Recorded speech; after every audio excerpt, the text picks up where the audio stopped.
बॉलीवुड में ऐसी कई अभिनेत्रियां हैं जिन्होंने जितनी जल्दी इंडस्ट्री में पैर जमाए उतनी जल्दी वो बॉलीवुड से गुमनाम भी हो गई।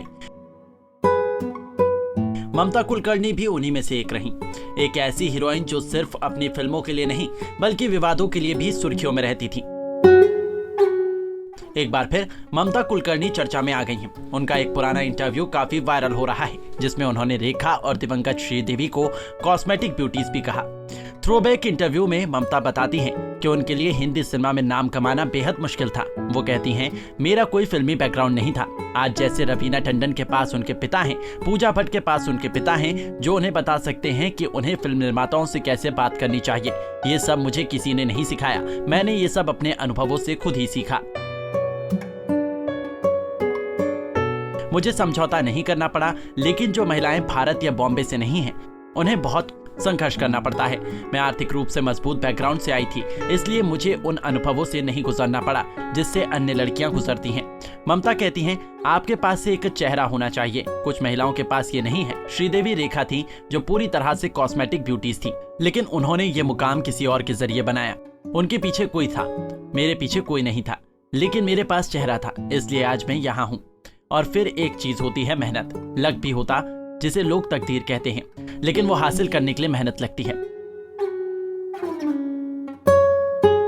ममता के इस इंटरव्यू के वायरल होते ही यूजर्स उनके बेबाक बोल की तारीफ कर रहे हैं। बता दें कि 90 के दशक में ही खबर आई कि ममता ट्रक तस्कर विजय गिरी आनंद गिरी गोस्वामी उर्फ विक्की गोस्वामी के पार में पड़ गई हैं। विक्की जो कि माफिया छोटा राजन के करीबी बताया जाता है। एक इंटरव्यू के दौरान ममता ने कहा था कि विक्की उन्हें पसंद करते थे और उसने कई बार प्रपोज किया तो वो मान गई।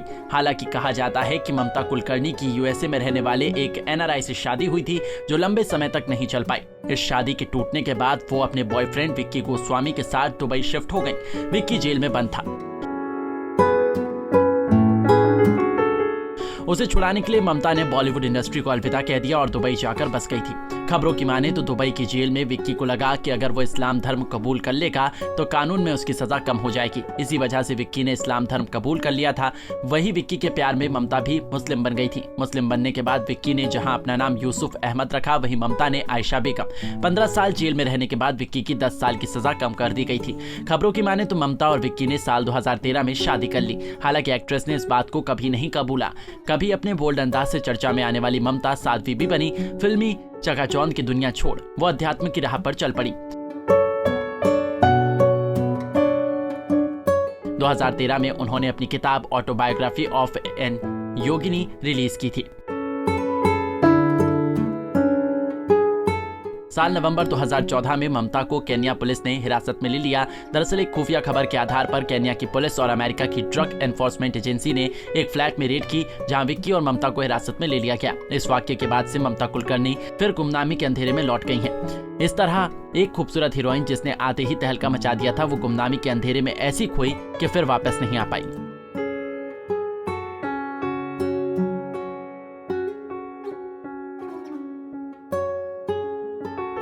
नारी से जुड़ी मोर अपडेट्स के लिए हमारे इंस्टाग्राम को फॉलो, फेसबुक को लाइक और यूट्यूब चैनल सब्सक्राइब करना ना भूलें।